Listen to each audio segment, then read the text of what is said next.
The sun had just begun to rise, painting the horizon with streaks of gold and crimson. A quiet breeze moved through the village streets, carrying with it the scent of fresh bread from the old baker's shop.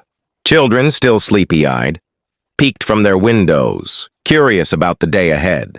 In the middle of this ordinary morning, however, something unusual was about to unfold. A young boy named Armand stood at the edge of the marketplace. His clothes were worn and patched, but his eyes held a spark of determination. For weeks, he had been working silently on something no one else believed possible. In the dim corner of his uncle's workshop, hidden beneath tarps and old tools, he had been assembling a strange machine. The villagers often mocked him, whispering that he was wasting his time, that dreams like his had no place in their simple lives. Yet Armand never let their words break him. That morning, as the crowd gathered, he dragged the covered machine into the open square. People laughed at first, thinking it was just another of his foolish experiments. "Look at him," muttered a shopkeeper, "trying to impress us again." But Armand did not flinch. He pulled away the cloth, revealing a curious creation of wheels, wires, and polished wood. Gasps rippled through the crowd. No one had seen anything like it. "This," Armand declared with a steady voice, "is not just a toy. It is something that can change our lives." The villagers exchanged doubtful glances, some chuckling under their breath, others leaning forward with genuine curiosity. He climbed onto the seat, adjusted a lever, and with one firm push, the machine roared to life. A cloud of dust rose as the wheels began to spin, and within moments it rolled smoothly across the square. The laughter died. Silence filled the air, broken only by the hum of the invention. Children's eyes widened with wonder, while the elders shook their heads in disbelief. Armand steered the machine in a circle, his heart pounding with pride. For the first time, the villagers saw not just a boy with ragged clothes, but a dreamer who had turned his vision into reality. And though no one clapped, the spark of respect in their eyes was enough for Armand to know his journey had only just begun. The following day, the village buzzed with whispers about Armand's invention. Some dismissed it as a trick of luck, insisting it would never last, while others secretly admitted they had never seen such brilliance from someone so young. Children ran through the narrow lanes imitating the sound of his machine, while the elders sat under the banyan tree, debating whether the boy's ideas were dangerous or revolutionary. Armand, however, paid no attention to their doubts. He had spent the entire night in his uncle's workshop, tightening bolts, polishing the frame, and adjusting the levers. His hands were blistered, his eyes heavy from lack of sleep, but his spirit burned brighter than ever. He knew the machine was only the beginning. Deep in his heart, he dreamed of building something greater, something that could carry people across distances faster than horses, something that could make life easier for everyone in the village. By noon, he wheeled the invention back into the square. This time a larger crowd gathered, curiosity outweighing mockery. Among them was Mr. Rahman, the wealthiest man in town, known for his sharp eyes and stern judgments. He watched closely, his arms crossed, saying nothing. Armand felt the weight of those eyes, but instead of fear, it gave him courage. "Today," Armand announced, his voice carrying across the marketplace, "I will show you what this machine can truly do." He climbed onto the seat again, pulled the lever, and the machine roared to life with more power than before. Gasps rose from the villagers as he guided it smoothly along the path, turning sharply at corners, rolling faster than any cart pulled by animals. The children cheered, chasing after him, their laughter echoing through the air. But halfway through the demonstration, the machine hit a rock and shuddered violently. The crowd gasped. For a moment, it seemed it might fall apart. Armand's heart raced, but his steady hands controlled the levers. With a sharp adjustment, he steadied the wheels, and the invention continued forward, stronger than before. The villagers erupted in murmurs, some impressed, others skeptical. When he stopped, the square fell silent. Mr. Rahman finally spoke, his voice deep and commanding.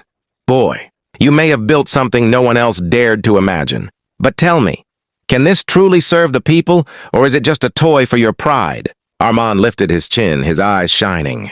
"It is not a toy, sir. It is the beginning of a future where no dream is too big."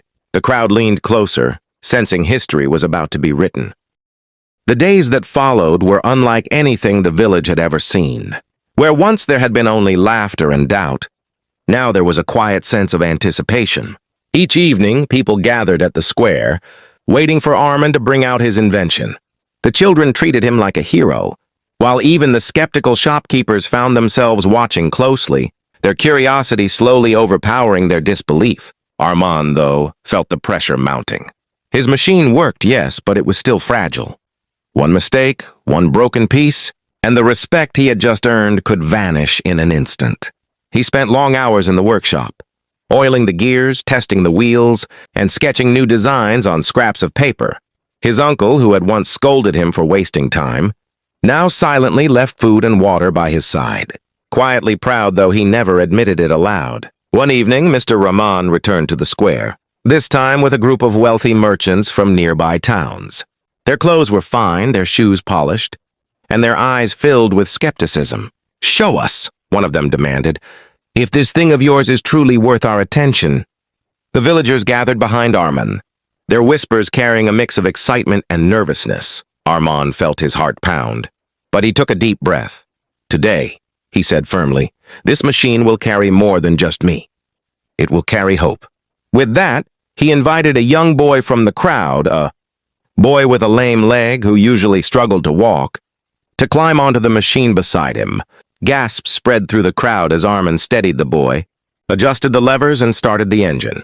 The machine hummed to life, smoother than ever. Slowly it rolled forward, carrying both Armand and the boy across the square. The child's face lit up with joy, his laughter ringing like music. The villagers erupted into cheers, some clapping, others wiping away tears. Even the merchants, who had come ready to mock, exchanged surprised glances. When the ride ended, the boy stepped down with trembling legs, but his eyes shone brighter than ever. "It felt like flying," he whispered.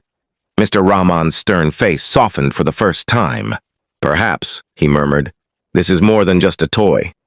The villagers stood taller that night, realizing they had witnessed something extraordinary. Armand's invention was no longer just his dream, it was becoming their hope too. The morning of the final test arrived with the whole village gathered in the square. This time, not only villagers, but also people from nearby. Towns had come to witness what everyone was calling the boy's miracle machine. The air was thick with excitement, and even the elders who once doubted Armand now waited with hopeful eyes. Children sat on rooftops, men stood shoulder to shoulder, and women leaned from their windows, eager not to miss a single moment. Armand stepped forward, his hands slightly trembling but his heart full of courage. The machine gleamed under the sunlight, polished and strengthened from countless nights of hard work. He looked at the crowd, then at Mr. Rahman, who gave a small nod of approval. Today would decide everything, whether his invention would be remembered as a foolish toy or as the beginning of change.